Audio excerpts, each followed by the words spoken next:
দেখলাম কন্নড় সিনেমা 45 যেটা এখন জি5 এ স্ট্রিম করে গেছে। ছবিটা আমি অরিজিনাল ভাষায় দেখলাম উইথ ইংলিশ সাবটাইটেল, কারণ ছবিটা হিন্দি ল্যাঙ্গুয়েজের সাথে অ্যাভেলেবেল নেই। তো ছবিটা আপনি দেখতে গেলে অরিজিনাল ভাষা দেখতে হবে সঙ্গে সাবটাইটেল দিয়ে। এমন একটা সিনেমা যেখানে রয়েছেন একসাথে 3 লেজেন্ড, উপেন্দ্র, ডক্টর শিবরাজ কুমার আর রাজবি শেট্টি। কেমন হলো এই সিনেমাটা যেখানে রয়েছে এরকম 3জন লেজেন্ড?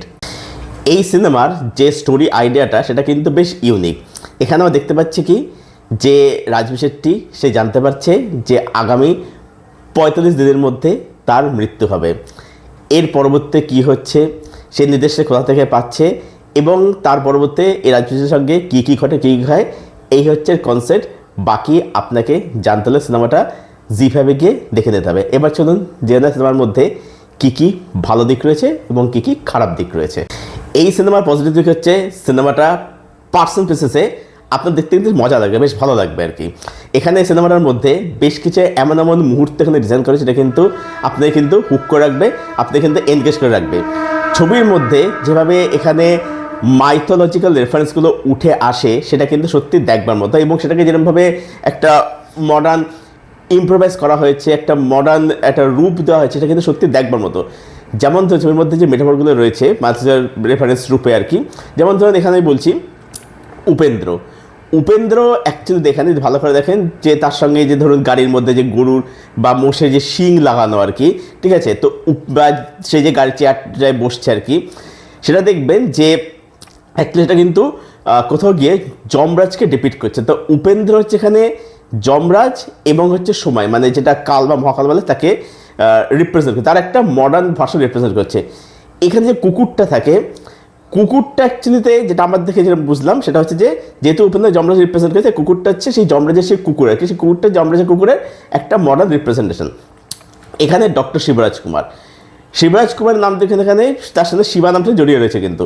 তো শিবরাজ কুমার চরিত্রটা সে একই সাথে শিব হচ্ছে ধ্বংসের প্রতীক, আবার অন্যদিকে সে ধর্ম, অর্থাৎ যে ভালো এবং খারাপের মধ্যে ব্যালেন্সটা করে। তো শিবরাজ কুমার সেটাকে রিপ্রেজেন্ট করছে আর কি। রাজবি শেট্টি কিসে রিপ্রেজেন্ট করছে দেখুন, ব্যাপারটা হচ্ছে যে এখানে রাজবি শেট্টি সে প্রোটাগনিস্ট। এবার এখানে ছবিটা জুড়ে এই প্রশ্নের বারবার করা হয় যে প্রোটাগনিস্ট সে কি পুরোপুরি ভালো ছিল, মানে সে কি পুরোপুরি মরালি কারেক্ট ছিল। ছবিটা যখন ক্লাইম্যাক্সে পৌঁছাচ্ছে দেখবে সেখানে সিনেমার একটা সিকোয়েন্স থাকে, সেখানে মানে যেটা বলা হয় যে অ্যাকচুয়ালিতে আমাদের জীবনটা হচ্ছে একটা সিনেমার মতো, ঠিক আছে, যেখানে ড্রামা, কমেডি, ট্র্যাজেডি সব কিছুই রয়েছে। এই ছবির যেটা মূল বক্তব্য সেটা হচ্ছে যে তোমার জন্ম হয়তো তোমার হাতে নেই, কিন্তু তোমার কর্ম সেটা কিন্তু পুরোটা তোমার হাতে রয়েছে। অর্থাৎ লাস্টে যখন বলে যে তুমি শিবাপ্পা হবে না তুমি র্যাপ্পা হবে, র্যাপ্পা হচ্ছে উপেন্দ্র ক্যারেক্টারের নাম, শিবাপ্পা হচ্ছে শিবরাজ কুমার ক্যারেক্টারের নাম। একজন ইভিল একজন ভালো, তো তুমি ইভিল হবে না তুমি ভালো হবে সেটা পুরোটাই ডিপেন্ড করছে তোমার নিজের চয়েসের উপরে। So choice is your. তো ছবিটা এরকম নানা রকম ডিপ ফিলোসফি নিয়ে কথা বলে। এছাড়াও ছবির মধ্যে মাইথোলজি রেফারেন্স হিসাবে যেরকমভাবে এখানে অষ্টবসুর রেফারেন্স এখানে উঠে সেটা কিন্তু সত্যি দেখবার মতো। ছবিটা টেকনিক্যালি কিন্তু খুব ব্রিলিয়ান্ট, দারুণ, যেরকম মেকিং, যেরকম world building, camera work, BGM দেখবার মতো। আমার এখানে সব থেকে ভালো বিজিএম লেগেছে হচ্ছে উপেন্দ্রের বিজিএমটা। উপেন্দ্র বিজিএমটা সত্যি আমার ব্যাপক লেগেছে, ওটা আমি ফুল একদম যাকে বলে মস্তি পেয়েছি। এই ছবির মধ্যে পারফরমেন্স এখানে কিন্তু সবাই খুব ভালো কাজ করেছে তাদের নিজের চরিত্র অনুযায়ী। আমার এই ছবির মধ্যে সব থেকে ভালো পারফরমেন্স লেগে যাচ্ছে উপেন্দ্র। দেখুন উপেন্দ্রকে যারা আপনারা চেনেন তারা খুব ভালো করে জানবেন যে উপেন্দ্র সবসময় কিন্তু একটু ক্রেজি, একটু কমপ্লিকেটেড ক্যারেক্টার, ঠিক আছে, বা তিনি যখন কোনো ছবির ডিরেকশন দিয়েছেন, তিনি একজন ডিরেক্টরও, তিনি শিবরাজ কুমার থেকে ওম ছবিটা বানিয়েছেন আর কি। তো যখন তিনি ডিরেকশন দিয়েছেন, যখন তিনি রাইটিং করেছেন, তখন তার ছবির মধ্যে আমরা খুব কমপ্লিকেটেড, খুব লেয়ার স্ক্রিন পে দেখতে পেয়েছি। তো আমার মনে উপেন্দ্র সেইখানেই রাজি হয়েছেন এই ক্যারেক্টারটা করতে। তার মধ্যে এরকম একটা পাগলামি, একটা মানে কী বলবো যে একটা ক্রেজি ব্যাপার রয়েছে আর কি। ডক্টর শিবরাজ কুমারের কাজ এখানে বললো বেশ ভালো, যে প্রথম দিকে ক্যারেক্টারটাকে একটু কমিক ক্যারেক্টার বলে মনে হয়, কিন্তু তিনি কমেডির ছলে নানা রকম কিন্তু খুব ডিপ ফিলোসফির কথা কিন্তু তিনি কিন্তু বলেন, কমেডির ছলে বলছেন। রাজবি শেট্টি তার কাজ আমার ভালো লেগেছে, তবে আমার কোথাও মনে হয়েছে যে রাজীব শেট্টিকে এদের তুলনায় আমার কোথাও গিয়ে একটু ডাউন লেগেছে। আদার্স সাপোর্টিং কাস্ট বলবো যে তাও তার জায়গাতে যথাযথ কাজ করছে। আচ্ছা, এই সিনেমার মধ্যে যে জায়গাটা যেটা অবশ্যই বলা দরকার মোমেন্টের মধ্যে আছে যে একটা দৃশ্য দেখে বৃষ্টির মধ্যে যেখানে শিবরাজ কুমার উপেন্দ্র একসাথে মুখোমুখি হচ্ছে, ওই জায়গাটা দেখবেন। ওখানে এরকমভাবে ওম সিনেমাটাকে হোমাজ দেওয়া হয়েছে দেখবার মতো, কারণ ওম উপেন্দ্র ডিরেক্ট করেছিল, শিবরাজ কুমার সেখানে হিরো ছিল, এবং সেখানে কিন্তু ওমের বিজেপিটা বাজে আর কি। তো ওই জায়গাটা আমার সবথেকে বেস্ট লেগেছে, যেখানে দুই লেজেন্ড একসাথে স্ক্রিন শেয়ার করছে, ওটা সত্যি দেখবার মতো ছিল। চলে আসবো সিনেমার মধ্যে কী কী নেগেটিভ দিক রয়েছে। এই সিনেমার স্টোরি আইডিয়াটা নো ডাউট খুব ইউনিক ছিল, এবং যেরকমভাবে এখানে মাইথোলজিক্যাল রেফারেন্সগুলোকে মডার্ন একটা রূপ দেওয়া হয়েছে, যেরকমভাবে এখানে একটা ডিপ ফিলোসফি নিয়ে কথা বলা হয়েছে, জীবন বোধ নিয়ে কথা বলে, সেটা কিন্তু সত্যি দেখার মতো, সেটা সত্যি দুর্দান্ত।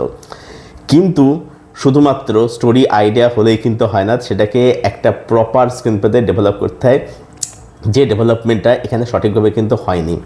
এখানে আপনি ভালো করে দেখেন, যদি যে প্রোটাগনিস্ট অর্থাৎ রাজীব শেট্টির ক্যারেক্টারটা খুব একটা কিন্তু ওয়েল রিটেন ক্যারেক্টার কিন্তু এটা নয়।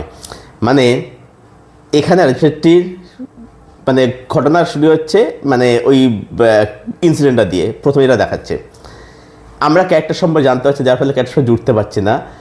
যখন ক্যারেক্টার জানতে পারছি তখন সিনেমাটা অলরেডি একটা থ্রিলিং জোনের মধ্যে ঢুকে পড়েছে।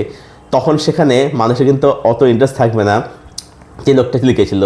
যদি শুরুতেই এই রাজনীতির ক্যারেক্টার সম্পর্কে একটু আমাদের জানিয়ে দেওয়া হতো যে লোকটা এরকম, এদের চারটে এরকম, তাহলে ক্যারেক্টার আমরা কিন্তু জুড়তে পারতাম আর কি। তো ক্যারেক্টার একদমই কিন্তু খুব একটা ওয়েল রিটেন নয়, এবং যেহেতু এখানে স্ক্রিন প্লেটা প্রপার ডেভেলপমেন্ট নয়, যেটা দেখে আমার মনে হলো ছবির মধ্যে পার্টস অ্যান্ড পিসেসে কিছু মোমেন্টসে ছবির মধ্যে কিন্তু খুব যে বিশেষ কিছু আছে সেটা কিন্তু আমি বলতে পারছি না আর কি। Now final verdict and rating.